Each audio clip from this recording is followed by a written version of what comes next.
नेपाल वैसे तो ये एक बहुत ही छोटी कंट्री है, पर इंडिया और चाइना के बीच होने के कारण इस पे बहुत ही प्रेशर बना रहता है। नेपाल और इंडिया में बहुत सारे सिमिलरिटीज हैं, पर ये कंट्री बहुत ही अजीब रहस्यों से भरा हुआ है। दुनिया का सबसे ऊंचा माउंटेन एवरेस्ट नेपाल में ही है। गौतम बुद्ध का जन्म भी नेपाल की धरती पे हुआ था। नेपाल में 3000 से भी ज्यादा मंदिरें हैं, जिसमें सबसे प्रसिद्ध है पशुपतिनाथ मंदिर।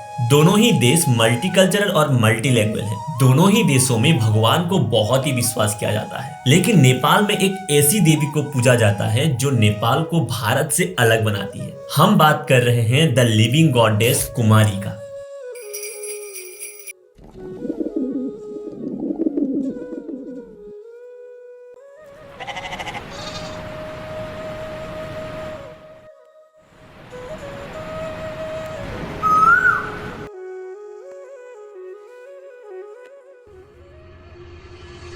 मूर्तियों में भगवान की पूजा तो सब करते हैं, लेकिन कुमारी कोई मूर्ति या फिर तस्वीर नहीं है।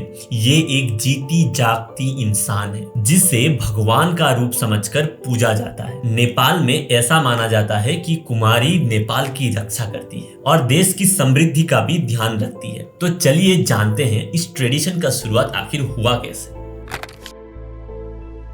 दोस्तों, नेपाल के एक राजा थे जया प्रकाश मल्ल, जो हर रात एक कुटिया में जाते थे और एक स्त्री से मिलते थे, जिनका नाम था तलेजू देवी, जो माँ दुर्गा का ही स्वरूप थी। राजा जी और माँ तलेजू हर रात वहाँ पासे खेला करते थे, लेकिन माँ तलेजू की एक शर्त थी कि उनकी ये मुलाकात किसी को पता ना चले। राजा का ऐसा हर रात बाहर जाना रानी को खटकती थी।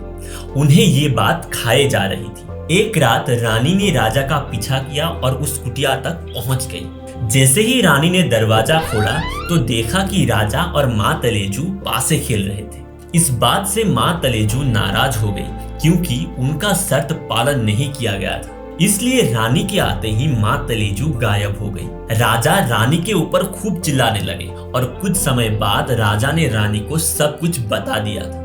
पर इन सबके बीच माँ तलेजू अब गायब थी, पर राजा उनसे मिलना चाहते थे। तो उन्होंने बहुत ही ज्यादा प्रार्थना की और बहुत ही ज्यादा मिन्नतों के बाद माँ उनसे मिलने आई। और राजा से मिलके माँ तलेजू ने कहा कि मैं हर साल तुम्हें नेवार कम्युनिटी के किसी एक लड़की के रूप में अवश्य मिलूंगी। और तब से कुमारी देवी का ये ट्रेडिशन चला आ रहा है। अगर आपको इस वीडियो से कुछ सीखने को मिला तो इस वीडियो को शेयर जरूर करें।